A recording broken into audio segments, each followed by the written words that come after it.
Dr. James Earl Danieley. Now, my presence at the podium in this service is proof that irony is a living force in history. Of course, I'm here from the trustee's perspective, but I've known Dr. D most of my life, so I have a little bit broader experience base to offer up. I grew up in the community. I was baptized in the church that he was the chair of the Board of Deacons at. I even babysat for his wonderful kids. He convinced me to attend Elon, probably one of the few things that he did in life that he later regretted. In the fall of my sophomore year, Earl invited me, along with other students and faculty and staff, to a long-range planning retreat. I had never heard of what a retreat was. I'd only heard it in history as something that happened in wars. But he was talking in terms of a different sort of thing, and it was scheduled to be outside of Boone, North Carolina, in a resort called Seven Devils. Now, there's another irony. But it was amazing. He led us through a new way of looking at Elon. He even cooked breakfast for us. But here was a man who, through the 6th grade, had walked to school every day, to a 2-room school with a wood stove for heat and no running water. And yet he was engaging the whole Elon family in a visionary exercise about this place that we all love. Now, does that involving the whole family, engaging them, sound familiar? It's something that we now defines this university. Dr. Danieley was a person of first. Of course, I remember, because growing up and going to the community Church of Christ, that he was always the person that stood up first so that everyone else in the congregation knew when to stand. But he was also stood up for Elon in so many other ways. He was the first. It was during his administration that they required the SAT score for admission. They built a standalone library, not just part of another building. Implemented the 414 plan that we still operate under today. Study abroad program started. The first standalone student center.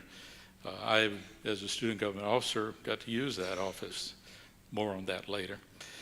The first dorms across the road, away from the walled campus. The first multi-million-dollar campaign for Elon as well. And again, reflecting back on the retreat, not all of those crystallized at that point, but they were all part of the overall vision that we were talking about, that way of thinking of Elon in a completely different way. 3 years later, I showed my gratitude of him including me in this planning journey by leading a march to his home to present a petition. This was at a time when the president's home was still at the corner of the campus. The rest of the world in the late 60s were concerned about the war in Vietnam, many other important things. We at Elon were concerned about food, sex, and religion. Just to be clear, that's the cafeteria food, the campus, the curfew hours for women, and required chapel for the religious part.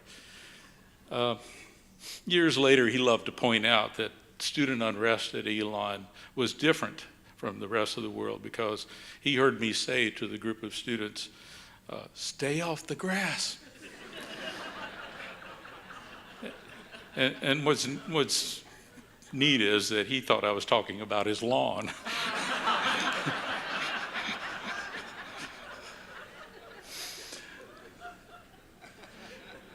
Now jump forward 30 years.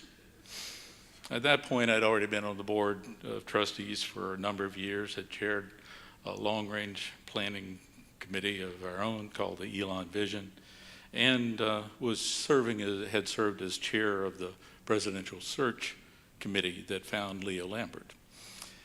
Soon after, Earl pulled me aside and said, "You sure did a great job finding Leo Lambert." So I asked him, I said, "Does that mean you finally forgive me for giving you such a hard time when I was a student?" He said, maybe not, but you still did a good job finding Leo. You know,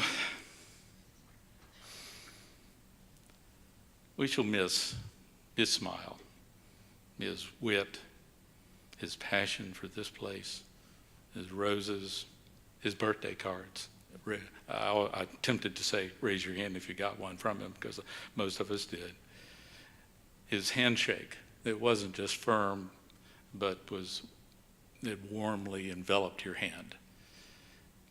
Growing up in this town, living in this town, the sound of the train persists, and the ringing of the class bell, not as often, but still at least once a day, is part of the background of the music of your life here. Like the sound of that train and the lilt of the college bell, his love of this place will echo in this grove of oaks long after we bid farewell to Dr. James